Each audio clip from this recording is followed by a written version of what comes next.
Alright guys, this is a video that I wanted to make for a long time, but been hesitant because I didn't want to hurt anybody. But this is real talk. This is about the debate about pro-choice, pro-life. Okay, I see a lot of things about men shouldn't speak on this. It has nothing to do with men. But I'll tell you something, it has a lot to do with men too. Okay. Don't let yourselves be confused by the enemy. Okay, we use terminology to soften the impact of the debate. When, be clear, pro-choice means pro-abortion. Okay, be clear. Let me state that again. Pro-choice means pro-abortion. Okay. Do not be lukewarm. Do not be lukewarm. The Bible even speaks, I think in Revelation 3, when the letters to the churches, that the Lord will spit you out of his mouth for being lukewarm. I must tell you about this. I used to think that it was okay, abortion was okay because it was legal. So I was like, well, it's legal, it's okay. Well, I'm going to tell you guys, this is the honest truth. I have lived with this my whole life, pretty much. Well, not my whole life, but for many years, the impact of an abortion.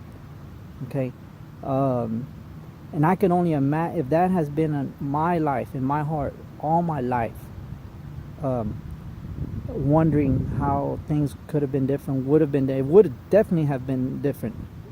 Could it have been worse? Maybe my life would have been worse, but maybe it could have been a lot better. I'll never know. That's as a guy. I could only imagine women that go through abortion, what they have to live with all their life, the impact that it has. It's something that you cannot take back. Now, I know the debate goes into, well, you know, rape and all this stuff. I don't have all the answers, but I know some things are true, is that rape is abortion because of rape, you know, women that decide, is probably very minimal compared to the way it's being used right now. The problem is that I see is that abortion is being used as a birth control. Men, women use other types of birth control, even abstinence. You know, that's absolute. You don't have to be sleeping around all the time. Let's just be honest. And,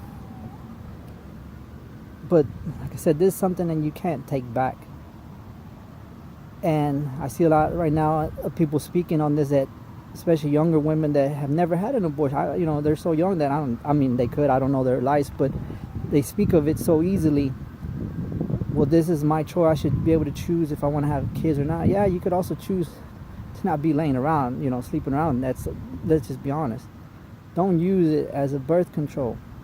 And then the other argument is, well, if this rights are taken away from women, what about men? You know, we should do this to men.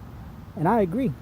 You know, maybe we should do something where, you know what, a man, if a woman decides not that she doesn't want the child, instead of having, you know, but she has the child is born, instead of it having being 50% responsible, 50 the man, the dad, and the mom 50% responsible, make it where if the mom doesn't want the child, the man is 100% responsible, and he has to be 100% responsible for it. Or if not, he has to be responsible for giving the child up for adoption or something. I agree. Men should be more responsible, or even 100% responsible for it. You know, that's just an idea I was thinking of, because I agree with that it should not be all on the woman. And here, I'm not here to argue with people, you know, because I understand, well, that's taking away our choice. What about the choice of the child, of the baby? Just think about this, especially you younger folks. If your parents would have made that choice, you wouldn't be here. Okay? And no matter how crappy you might think your life may be or whatever, your life is great because you're still alive and you were born. You had a life. I don't know what else to say, but it was on my heart. Like I said, I've wanted to make this video for a long time. And of course, it's not something I really want to be talking about, but it's, you know, something that's always with me. Always. You know, And I'll just say it's a mistake.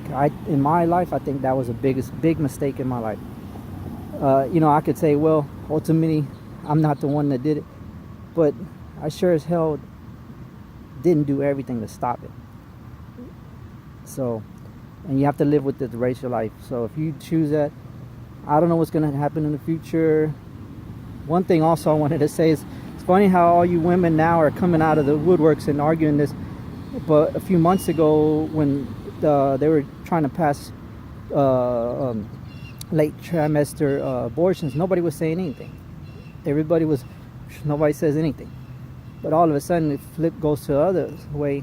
Now people are saying things. And that's why I talk about being lukewarm, I always say, if you don't stand for something, you will fall for anything.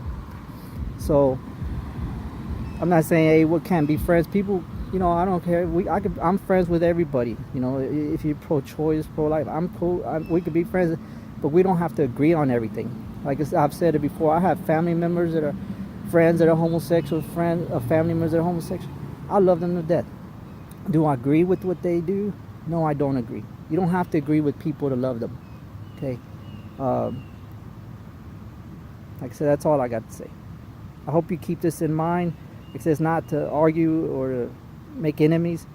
I'm telling you guys, it's something you live with the rest of your life, and I don't want it for anybody else. That's pretty much it. If this video saves any lives out there or changes anybody's minds about this, that's all I wanted. Thanks for watching.